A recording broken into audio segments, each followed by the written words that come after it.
Oh, I guess we're just live. What's up, everybody? There was no introduction. Steve must have hit a button by accident. I see Mr. TJ close that other laptop. Oh, what's up, everybody? Welcome to Grind. Or actually, no. What is this? Crunch time. Got a little surprise from everybody. I'm just chilling in my cave with my piano. Right. I got the fireplace. All of that. This isn't real. Anyway, guys, what's going on? Welcome to Crunch Time. I'm Britt Devine. Here with Mr. Agents of Fandom, coming to you from a top secret location, discussing a lair. The layers. We got my good friend, Mr. Chief from the prop shop here as well. Chief, what's going on? Nothing much, man. I'm actually glad to hang out with you. I'm more excited to talk about, I guess, DFS because we talk props all the time, but I'm pretty pumped. This should be a fun show. This is a good group here. It's a lively bunch.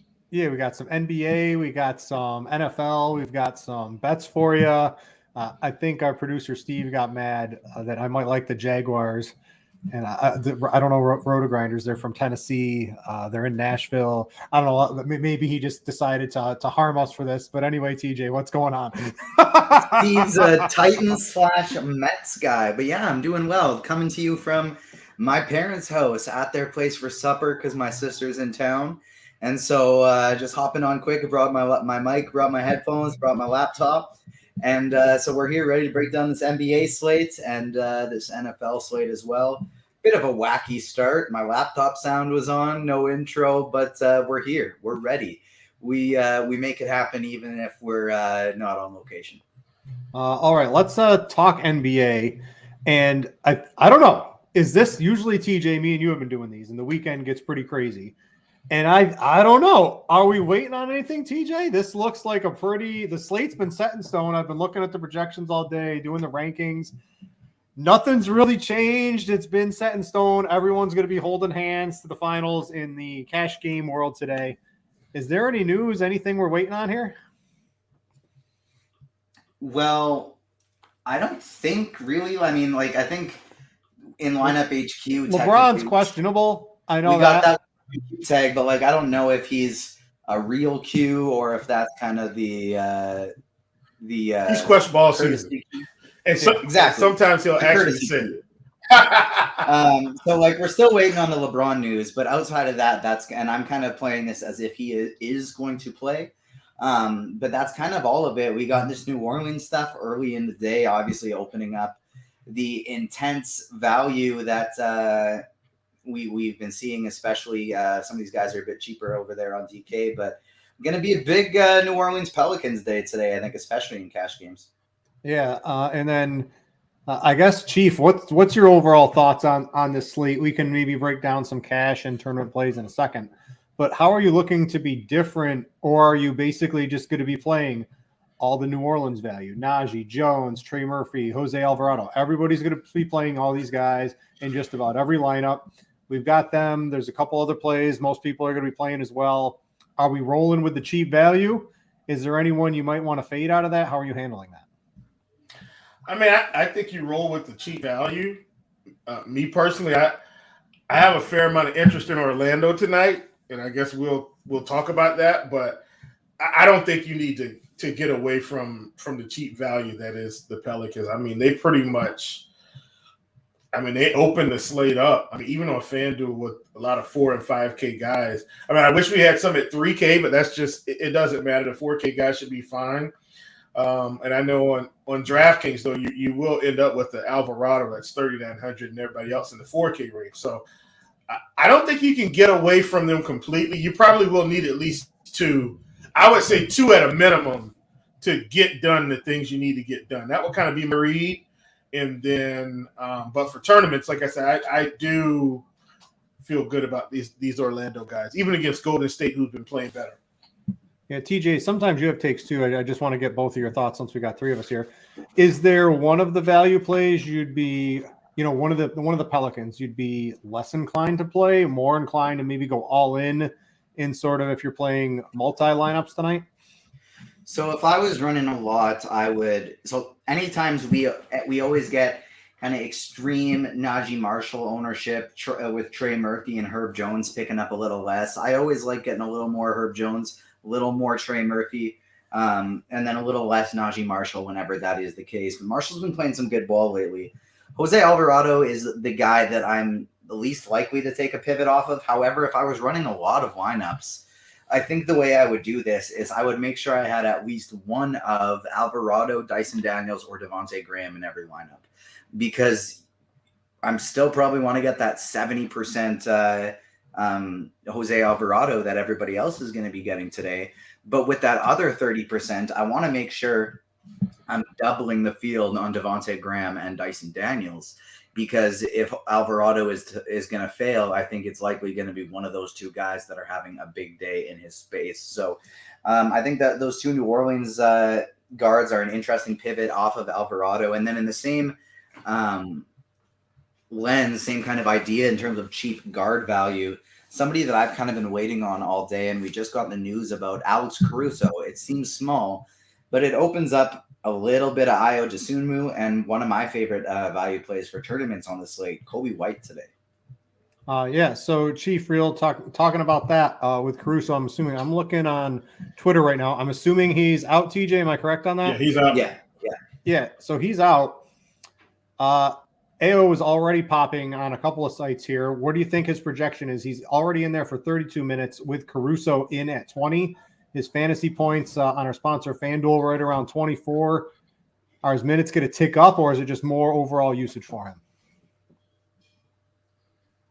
I think his minutes should ideally tick up here. Oh, sorry, I wasn't sure if you were going to be your Chief. Was that for TJ or for me? Honestly, maybe he gets a few more, but I got to think Kobe White and Dragic maybe kind of split these backup minutes. Like, that's my read on it. It makes me really like some Kobe White today. I think 3,300 on DK. I think that's a tournament value nobody's going to be getting to. That could be like given some same type of slate winning upside we're seeing from some of these New Orleans players. I'm just really all about this Utah-Chicago game and LA-Sacramento game today. All right. Well, let's. I guess we'll go a little off track here. So, if you like the Utah, Chicago, and LA, Sacramento, let's get your takes on that. We'll run through cash in just a second. I guess we're flipping this backwards. We're doing some more tournaments. We'll talk cash in just a second. That's just where we're leading today. So, TJ, this Utah-Chicago game has a massive total. Some of these guys, I will note Levine on back-to-backs this year has had some pretty horrific games. I don't know if there's anything to that, but I think he's 4 for 4 and not having really great games so far on back-to-back. So I just wanted to bring that up. What are we looking at in this Utah-Chicago game? So my strategy today is very similar from a optimal to tournament standpoint, because it's the same games I like, just kind of different players in those games. I want to make sure if I was running 150 today, I'd be making a rule in lineup HQ, at least 2 New Orleans players in every single lineup, and I want one of those guards. For Chicago, I'd make a rule. I want 1 Chicago player in every lineup, and I'd probably try and make it. I want one of DeRozan, Vucevic, or Levine in every single one of those lineups, because likely one of those guys is going to go off. I'd feel comfortable having 2 of them because I really like this game. And then if I'm not playing a DeRozan or Levine, those are the lineups I really want to make sure I get Kobe White into. But I would be fine pairing those guys together as well. And then from the Lakers and Sacramento, like it's more so the Chicago side I like more than the Utah side. Mm-hmm. Don't get me wrong. I am still good with playing the Utah side. My favorite of that group probably being Kelly Olynyk, just because I really like his upside for how low that his price is. But I'm kind of fine with any of those run backs. Jordan Clarkson, especially on FanDuel, I really like. But then this Lakers and Sacramento game as well. Any of the Lakers, whether it's Bryant, James, Schroeder, Westbrook, I'm good with playing all of them today. And then on the Sacramento side, I think Fox and Sabonis are going to be some of the better tournament plays that we got on the slate. Harrison Barnes and Herter, nice kind of mid-range values. It's just there's such good game environments for such a small slate. It's kind of interesting to see these high totals, high fast-paced games, not a lot of defense, and we only got 4 games. Yeah, and Chief, you said you were on Orlando, correctly? So what are we looking at there, and maybe even cover Golden State in that game? We'll just go game by game, and we'll get them all covered one way or the other here. Yeah, so for me, Golden State's been playing better, but I think they've been playing better because guys have been scoring more. Like Clay's been scoring and all these guys. But, and I guess this is a little bit more of a DK play, but you got Fultz at 6,200 and, Paulo 81, Wendell Carter at 65, Cole Anthony 51. Like, this feels like a really good game for them to get up and down. And so I like this Orlando Golden State game. It's going to be different, but I think you can build out a game stack around all the value. Like I said, it's a little bit better on DK because Fultz is like in the 7K range on Fanduel, which is not as appealing. Paolo is still around the same price. So is Franz. Franz is close. But Cole Anthony at 5,100 does feel good, even though I know Jalen Suggs is back. He's played well coming off the bench, even in limited minutes. Now, I know he played 30 minutes the other night against OKC, but we've seen him put up some 30-plus point fantasy point performances. And in this game, Golden State's at home, I get it, but I really think this is a sneaky good game here to attack and could get tight down the stretch.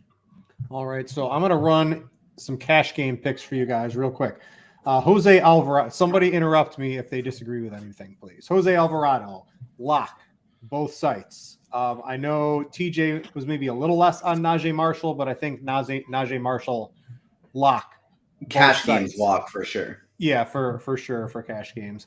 I'm looking at personally quite a few of the Pelicans. The Trey Murphys you could throw in there too. You've got I know it's TJ. You mentioned Sabonis from the Sacramento game. I think he's if you can't reach the LeBron or Luka, I think he's certainly fine in the second tier of elite superstars on both sites. He sort of fits the build today as a guy you want to spend up on. I think I'm okay with him. I like DeRozan quite a bit, maybe a little bit more on FanDuel if you were playing over there. I think Trey Murphy is probably a lock on both sites. And then you're just sort of mixing and matching your favorite other stars. We've got AO, what is he, 4,100 on DraftKings, I think looks very, very interesting, especially with the bump to Caruso if you're playing over there. But those are a few of my thoughts, at least from the cash game perspective, on some of the guys you pretty much have to have. If you guys want to start getting your questions in for basketball, we're going to talk that until 8 o'clock. We will switch to NFL talk for Showdown. Right after that, we've got a nice game here, Jacksonville, Tennessee. Lots of ways to play this game. Going to be interesting to see what both of these guys' takes are from the Showdown perspective. But does anyone have any other cash game thoughts? I know TJ sometimes, Chief is generally more the GPP player. TJ, you like to chime in on? Do you have any certain guys you're really looking at that I didn't mention? No, I think you pretty much crushed it. I'm looking to play Pelicans, Bulls, Lakers, and Kings in my cash game lineup today. I don't think we need to be paying up for, especially on FanDuel, 12.5K Luka Doncic. This one probably should get messy later in the game. I don't think we need a little bit of Luka. I want to be targeting mostly the other games. And I think you nailed it. Yeah, NBA is so strange. And I've been very hesitant to do this, but Chief, some of these teams, you might know this from the Hornets sometimes having a lot of guys out over the years, but these teams lose all their stars, and we forget that these guys who hardly ever play are still really damn good. And these, like the Thunder against the Celtics a couple nights ago, just absolutely blew out the Celtics. These players still want to play. They come out of nowhere, and they can have big performances. The spreads, if you think you get closing line value, I know a lot of smart people I follow think closing line value on spreads in NBA is like a total joke when you're looking at it from an injury perspective. Sometimes you want to go the opposite way. What do you think can happen in this Pelicans game? Do you think they can keep it close? It's not like Dallas. Dallas is Luka Doncic. Luka. That's about it. Nobody else is really blowing anyone's socks off on Dallas. I think you're on mute, Chief. I'm muted. Sorry about that. Rookie mistake. Definitely think Dallas can keep it close. I mean, they've got guys that are – I'm saying this respectfully, not disrespectfully at all. Like, this is an NBA team. You know, Alvarado's going to play hard. Trey Murphy's going to play hard. He was the I think Trey Murphy was the summer league star for the New Orleans Pelicans. You know, Herb Jones is going to defend. Najee Marshall's going to play. And if nothing else, I mean, they could run this offense through Jonas Valanciunas for a third of this game. and let him put up a 70 burger for us tonight, as he's done in the past. I'm saying that jokingly, but Willie Hernan-Gomez could play. Jackson Hayes could play. Devontae Graham is 2 or 3 years removed from being in the 6th man of the year conversation, putting up almost 20 points a game in Charlotte. Like, this is a professional team. Like, they're going to come out and play.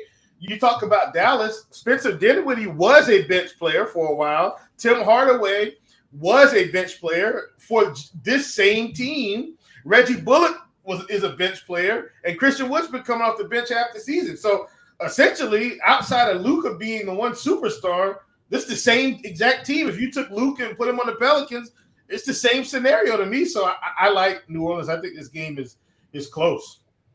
All right, let's field some questions before we turn it to NFL. I'm going to go to our Discord in the NBA crunch time. At least a couple things I want to kind of touch on quick, just from a DraftKings perspective.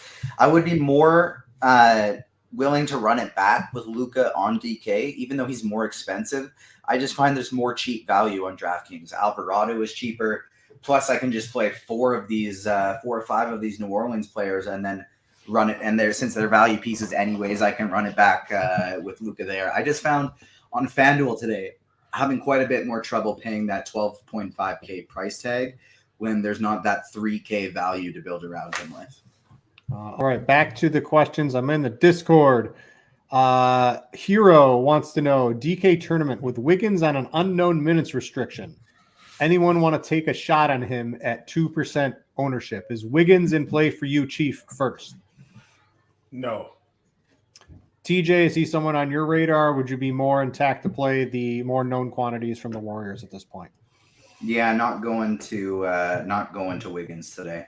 All right. Arlo84 wants to know, DraftKings cash. He's got Vuk and DeRozan or LeBron and Thomas Bryant. TJ, I'll go to you for that one. I'd probably go Vooch and DeRozan. I think having LeBron's just iffy because that's the latest game. You might have – I've been trying to finagle him out of my DraftKings lineup. But, man, he just fits everything I want to do on DraftKings. I'm currently on the second one. I don't think Vuk DeRozan is a horrific swap if you were worried about LeBron and not having someone to swap to with salary and all of that. I think Vuk and DeRozan would be a fine swerve to that, Arlo. Carolina guy, you like the Orlando guys, Chief. He wants to know, Banchero, we playing him for a tournament? Absolutely. And he's expensive, but look, I got to play these guys when they're in the good games. I mean, if he's going to put up 48, 50 fantasy points, it's got to be in the high pace, bad defensive games. This one I think will be close. TJ, sometimes you get in the weeds on the tournament plays. We've got a GWB. This is a Hero again. DraftKings tournament. We saw Kemba Walker shipped out. Sorry, Chief. Kemba Walker, not the greatest. I know he had a long run there in Charlotte, but I think time's up for him. Jaden Hardy, 15 minutes in his last game, 22 fantasy points. Is that getting too cute tonight for a deep sleeper? If I was running a ton of lineups, I think I would probably keep him in my pool. One thing I do like about his FanDuel price tag as well is he's eligible at shooting guard, not just point guard. We're projecting him for 22 minutes today. I think it's a reasonable tournament flyer. All right. Draymond Green or Thomas Bryant on FanDuel cash. I think I would take first. My answer is both. That's my current lineup. Oh, what do you got, TJ? I'd go Thomas Bryant, but the one thing I want to say about Jaden Hardy is if you can get that extra $200, I do like Kobe White better. All right. I think I would take Bryant over Green, but I think the correct answer tonight for me personally is both. All right, let's go. GWB also in our Discord. DraftKings large field tournament.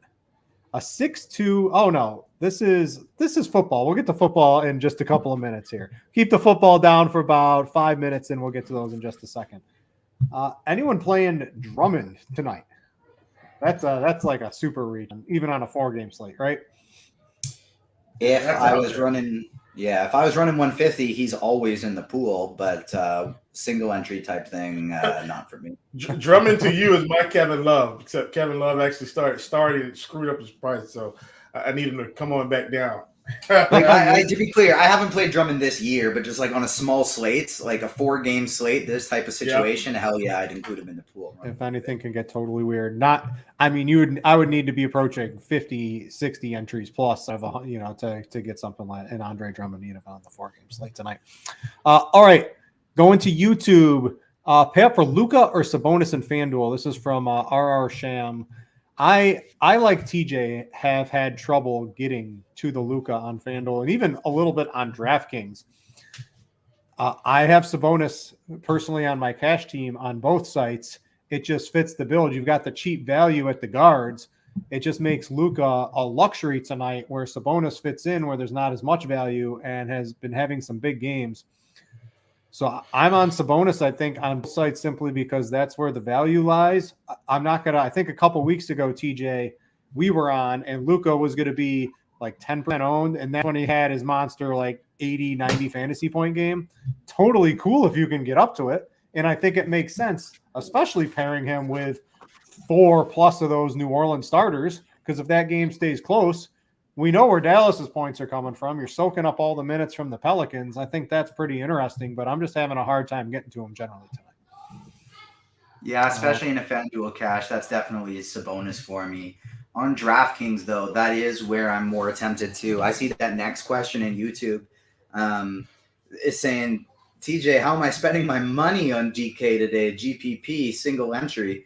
I don't hate the idea of going to Luka there because now this is only depends how many Pelicans players I'm playing. Because like if you pop in Murphy, Marshall, Jones, Alvarado, all these cheap players into your lineup, then you decide, hey, I want to go Luka in there. Well, the last 3 positions, I still have 6,300 apiece remaining. And so I'm feeling good about that. And so if I have if I'm going to New Orleans for value and I have 3-4 of them in the DK GPP, then yeah, I want to play Luka. But for cash games, I think I'd go the Sabonis spend up. And then also for tournaments, if I'm pivoting off the New Orleans value, I wouldn't want to go to Luka as a spend up. If I'm playing a ton of the New Orleans value, that's when I want to run it back. Rodney Brown in YouTube, he wants to know, should he be concerned? He has 0% marketing. After his big game, the salary has really jumped up here. We can't expect, I think, 65 fantasy points. I would pretty much say ever again from Lauri Markkanen. I think that is probably as close to a ceiling as he can get. He has had some very consistent games here. His salary is up. His ownership isn't really that great. Chief, do you have any takes on Lauri tonight? Yeah, I'm not really playing Lauri too much tonight. I mean, in fact, I took the Bulls earlier today at +1.5. I actually think the Bulls are going to win this game outright. I know they're on a back-to-back, but they're at home. I don't think Utah is going to keep this game as close as everybody else does. But that's just a personal read for me. All that to say, I'm not playing Lauri tonight. You're not buying the revenge? Nope. Is it revenge though? Didn't he want to leave? I forgot how it. I don't know. I don't know. But if it's just your former team, is there bad blood? I don't exactly remember. Is it always the revenge? one thing I'd say with the 0% Lauri exposure is if you're playing 2 to 3 lineups, then yeah, that's no problem at all. If you're running 50 today or 150 today and you have 0 Markkanen, that would worry me a little bit because he does have a ceiling. Like this is a guy that's put up 50 fantasy points in 3 of his or more in 3 of his last 6 games. But if I'm running a ton, I'd want to keep him in there. Yeah, I get it. We've got it projected for 40, and his scoring is going to come back down to earth. Like he's not going to keep scoring 28 and 30 real points every game. And his line came out 27.5 tonight, so I just took the under. So I'm banking on myself being right with the read that I have. That's 1, 2, 3, 4, 5, 6, 7 of his last 8, Chief. He's gone over that. So taking the under on that, you're going against the trend. You're just completely anti-Lauri tonight. Yep, I sure am. All right. He's only had 13 games this season with less than 15 shot attempts. Yeah, I don't mind. I'm just saying Lauri's not a 30-point per game scorer on that. Like that's not who he is. So if the main thing is I got the line at 27.5. That's really high. He's been at 25.5 around there. Like, give me the under. This is a good question. I was sort of struggling with this in my rankings. FanDuel tournament, Wood or Banchero? Let's go around the horn on that one. For me, it's Banchero because I like the Orlando guys, but I think Wood is just as good. TJ? If I have 3 or more New Orleans players, it's Wood. If not, it's Banchero. I think most people are probably going to have 3 or more Pelicans players. I like Christian Wood, just the upside he possesses. I know Banchero has some too, but Wood has absolutely monster upside. So I think I would play him from a tournament perspective. Let's see here. We got a couple I don't really see too many other questions. Oh, this last one from Darren. FanDuel cash, DeRozan and Westbrook or Luka and Ayo? I'm not really on Westbrook as a cash game today. So, Darren, I would much rather take, if those are the 2 choices you're looking at, the second one. Does anyone else have an opinion on that? Same thing. I'm good. Yep. All right. So I think we're going to switch it over to some football talk here.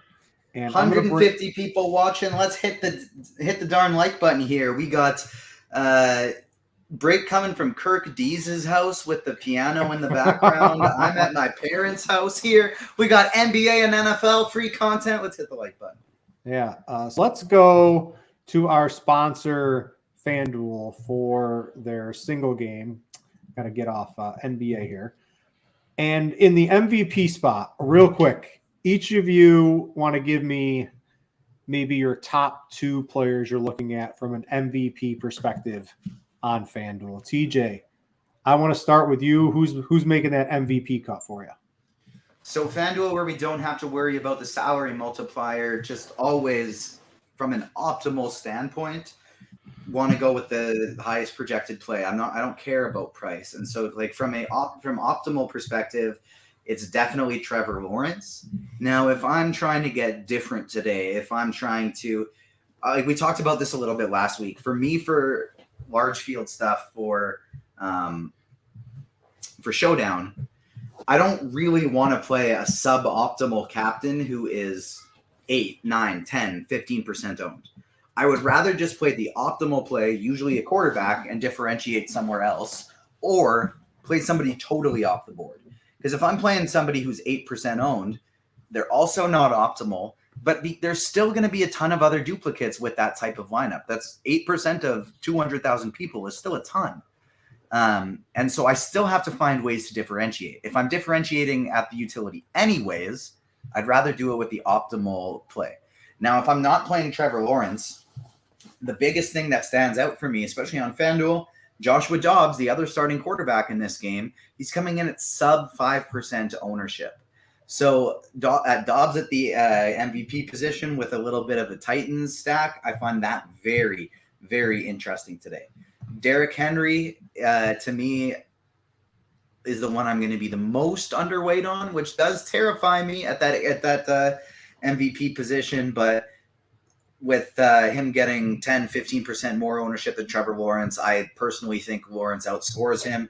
And so that's the route I want to go. But if I'm getting very different, the guys I'm going to today are Dobbs or Zay Jones. Those are really the 2 like GPP flyers I'd want to take for tournaments. Chief, from a rational coaching perspective, at least from the Jaguars, and we sort of saw this in their first matchup, I think ETN ran the ball 17 times for 30-something yards, right? It wasn't very effective, and that's pretty much most teams all season long against the Titans. Yep, we've got a great passing game from the Jaguars. Apologies, I forgot to mention Evan Ingram at the MVP position as well, who I really like. I mean, he had 1 billion yards and 17 touchdowns last time these 2 teams played. Yeah, and I think that goes with Trevor Lawrence, right? The passing game is what we want to attack. What's your thoughts on, let's talk ETN, right? So he's 16%, and basically I think a lot of lineups are going to have him tonight. How would you approach, we know if there's rational coaching, I think Jacksonville, and I think we've actually seen NFL teams more so than I think in any recent years. I've seen more rational coaching this year than in previous years. I would expect to see it tonight from the Jaguars unless ETN proves he can run against them. How are you handling someone like that tonight who's going to be pretty widely owned? I mean, maybe I get some shit. Like, you know me, man. I don't mind hitting the X button. I don't think ETN beats you through the air and I mean on the ground. But what I am afraid of is the same thing I would be afraid of with Derrick Henry on the fade, where ETN catches a screen and takes it to the house. Like he's fully capable, and so I don't think I can completely fade ETN. And I know they'll mix Hasty in. And I did take Jamal Hasty over 7.5 rushing yards for what that's worth. But I just give such a low number, and he's been doing. I like that. Yeah, I keep plugging in. I keep trying to plug in props because you guys know I've looked at them. But what's Hasty's touchdown props? I haven't looked at those. Just Hasty's at plus. Oh no, that's a Snoop Connor. I just saw a parlay that someone had Ronald Jones with a Snoop parlay for a touchdown for like $1 bajillion. Yeah. I think Hasty could potentially be interesting for touchdown odds because I agree. I think he's got a pretty good chance to vulture one today. Yeah, but all in all, I mean, if I was building Britt like optimally in terms of game flow, I'd either have Lawrence or Henry at the captain, and then Henry's pass catchers. I mean, Lawrence's pass catchers, at least one or two, and then just see where I'm at, and then I could kind of finagle it from there. Yeah. What about? I'm going to switch over to DraftKings. You mentioned captain, so let's take a look. Hasty's plus 550 anytime touchdown. Steve, this is a FanDuel show. It's not a DraftKings show, so we would be quoting a FanDuel price. Sorry, just kidding. I play on all the books and all the prop sites. My favorite prop for tonight, by the way, Derrick Henry. I got him at 13.5 receiving yards. You probably get it at 14.5 on FanDuel. I don't know if it's gone anymore. Way over. That dude, that's one reception for him. And if he gets more than one, it's definitely going over. So take the over on that one. Captain percentages. Derrick Henry leading the field. ETN next. Lawrence and Jones plus 650. See, Steve was even giving you guys bad odds. FanDuel had the better odds. So get the plus 650 on that one. What are we doing here from the captain per spot? Are there any deep flyers we're willing to take a shot on DraftKings, Chief? No. Any is this a defense kicker type of game? No. I know TJ and I were on the last week talking about this, and I think the defenses and kickers ended up doing pretty well. That was a total defensive game. I'm on the under 40 points in this game, but I don't know if I like the defenses too much. Before we say no GPP flyers on DK, a starting quarterback who is inexpensive is coming in at sub 3% ownership. Oh, I don't consider that a flyer though, TJ. Like that's I know, but 3%, like it's just the fact that it's a QB that it's like that's not deep. You know what I mean? Because it's a QB, yeah. It's a starting QB. Nobody's playing be higher than that. He'll be higher than that in the cap. But it's probably going to be sub 10. Yeah, I would say 7, 8, 9, 10, something like that sounds much more reasonable. Because like we're currently projecting him for 2.48% ownership on DraftKings in the captain position, or I am on the Blitz ownership projections. I haven't seen what it is on the RG ones, but I think that's just definitely, if you're going sub-optimally here, I think that's definitely the way you want to go about it. We do have one question from GWB. It's in the NFL crunch time. We'll take a couple. He wants to know, basically, if you're game stacking, he's got Henry and Woods or Henry and Treylon Burke. So basically comes down which wide receiver. You got to pick one Titans receiver to catch the ball tonight. Who are we taking? Always Burks. Always. Everyone Burks. All right. I think Burks. I wouldn't even mind leaving some salary and going to Chiggy at the tight end position. I think those are probably the guys you want. We talked about this type of build a little bit last week, Britt, but I want to bring it up again just because I do feel like while it's suboptimal, this type of build happens more often than people build it for. And that's one of your two running backs or the defense in the captain/MVP position. So I wouldn't do this with Tennessee today with their defense because I don't really like their defense today. But going with Jacksonville's defense in the captain position or ATN or Hasty if I'm running 150 lineups, and making sure I play both running backs and the defense in that lineup, pair him in there with Trevor Lawrence and just do the full onslaught stack. I feel like a blowout happens a heck of a lot more often than people want to pair both running backs on the same team together. And so that is, if I was running a lot of lineups, a stretch I'd want to. It's kind of like we said, if I'm running 10 lineups today, I would do 8 of them heavy on the offensive stacks. But then one of them would be the defense MVP with both ATN and Hasty, and then one of them would be an ATN MVP with both Hasty and the defense as the flex. Yeah, and what do we think? I know Derrick Henry had ownership on both sites. Does anyone? I don't like. Is it even? How do you make a team without Derrick Henry? Like, this dude is going to get the ball. I don't care what's happening in this game. A minimum of 20 times. Yeah. Even if they're down like 21-0 at halftime, with like upside for 30 plus in this game. Like, it's the end of the season. It's Derrick Henry. I don't understand how you make a team without Derrick Henry tonight. I just think he is this absolute stone cold lock. I don't think his ownership is high enough across the board. I know he's expensive, but does anyone have a like 50% flex spot on DraftKings? That it just seems too low. Like, the amount of work he's going to get's insane. To me, he's getting too highly owned at the captain/MVP and too low owned at the flex. Yeah, I think maybe that's what it is it's taking away from there, so everyone's playing him in the cap. But that's still, yeah, I agree. Like, he's the captain, and I sort of understand that. But mixing, I think that's a great take you have in there, TJ. That's basically sort of what I was trying to say, but you said exactly what I wanted to say without me saying the words, if that makes any sense. Chief, how do you think this game is going to play out? What's your thoughts? You're making a couple teams here for Showdown. How are you making them? I'm building it with Henry and the Jaguars passing attack. Like, that's kind of the nuts and bolts of my build. Henry, Jaguars passing attack, and from there. Yeah, I think that's going to be pretty much the wildly popular version of that. Do we have, if you pick an Evan Ingram, a Zay Jones, a Christian Kirk, looking at the ownership here, Kirk's sort of fallen off as the season closed, but it still looks like he's the one getting most of the ownership here. I mean, they're all basically the same, honestly, looking at least on DraftKings. On Fanduel at the flex, currently we've got Jones, Kirk. We've got Ingram trailing a little bit behind, but at least from the ownership game, they're all basically the same. Do we have a preferred version between these? Evan Ingram had a big game last time out. Zay Jones had a big game against the Titans last time out. It was Christian Kirk who didn't. Kirk's fallen off at the end of the season. Does anyone see that continuing to happen? Do we go back to what happened in the first game? You got to pick your favorite Jags receiver. Who we got, Chief?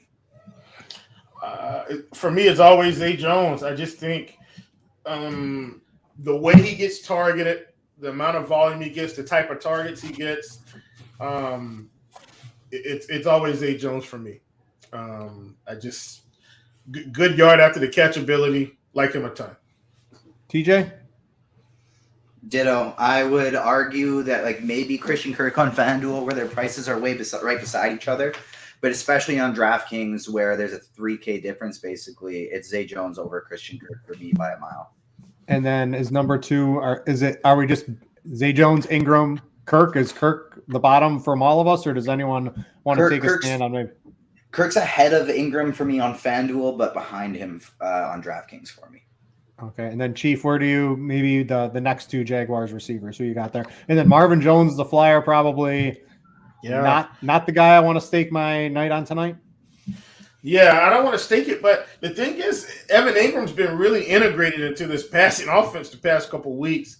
For me, it would probably be Jones, Ingram, Kirk, where Jones I feel like is going to get the widest variety of targets. Christian Kirk's going to get a whole lot of the down the field stuff, and not that he won't get any others. And then Ingram's just getting these intermediate to short throws and just making it work. So that's kind of my read on it over the past couple of weeks. I'm interested in a Marvin Jones shot on FanDuel 8,500. I think he's a good value play. However, on DraftKings, where Marvin Jones is like the range he's currently priced up in, it's beside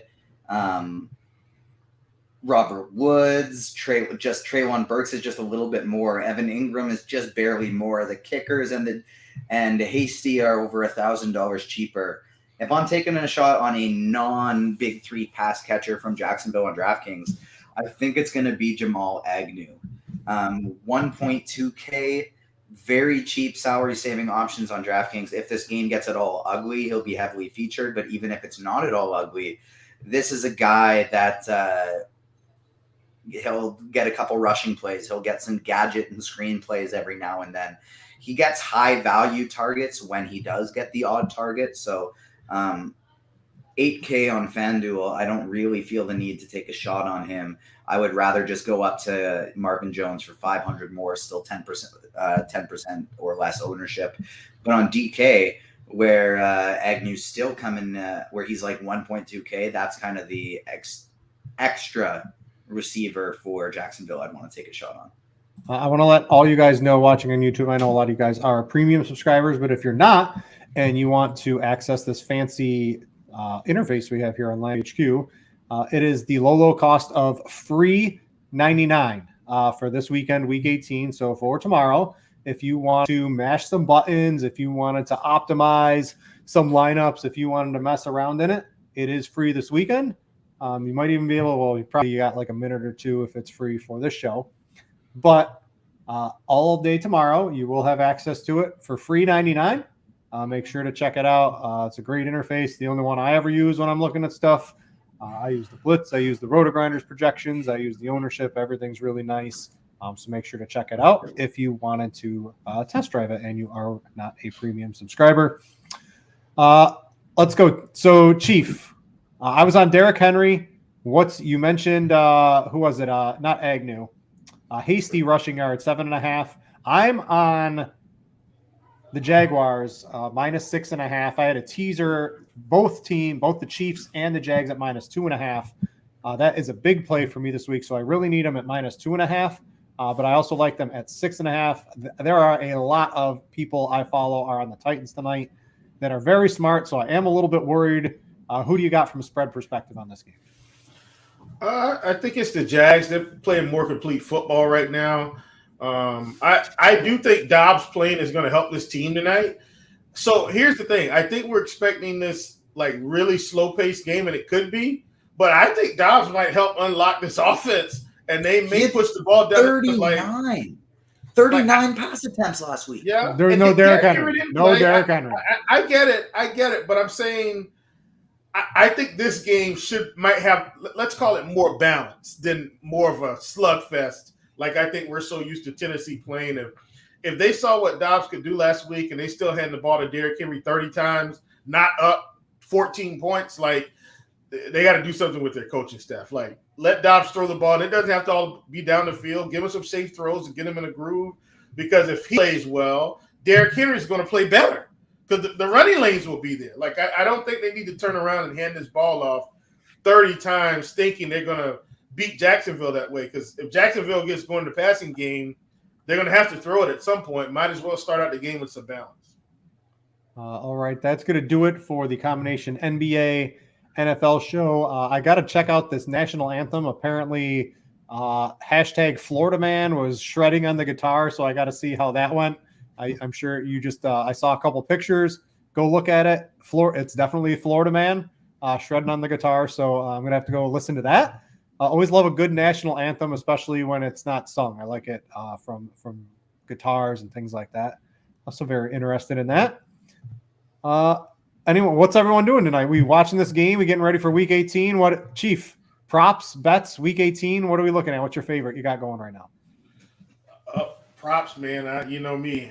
I'm all in on the props, which I kind of segmented out because see, we got all our props in early, Britt. So, or a lot of them. So some of them have gone like the, Mahomes is gone, and we took some Stidham, and that's gone. Took a little bit of Adams, that's gone. We took a lot of unders on the Vikings. Those are gone. I'm just trying to look right now at what might still be out there. We got a whole lot of Derrick Henry this week. A whole lot of Derrick Henry this week. If you're looking for something for tomorrow, I like Kenneth Walker, I think he's at 74, 75, 76, Yeah, something like that. we had Walker earlier this week. Yeah. We So took people that are McCaffrey still- first half. McCaffrey Yep. first half. Rushing yards. Let me check something. I did find something earlier. I found Aaron Rodgers at 255.5 now. As crazy as it sounds, I still like the under. Like they're at Lambeau. He's not in Detroit on the fast track. I think he can get in at 5.5 on the under, and I think he'll be fine. I see TJ wants to go to dinner. What do you want to say here, TJ? Steve is a Titans fan. He wants to watch this game. My sister is in town from across the country, and I'm at my parents' house. Let's end this damn show, Britt. Yeah, I see you over there. All right, we're gonna get out of here. Well, hey man, TJ, listen. Enjoy dinner and family. Oh, we're gonna watch some come games. on, guys. Steve, have fun. Everyone have a good night. For TJ and Chief, I'm Britt. Thanks for watching, and we out you.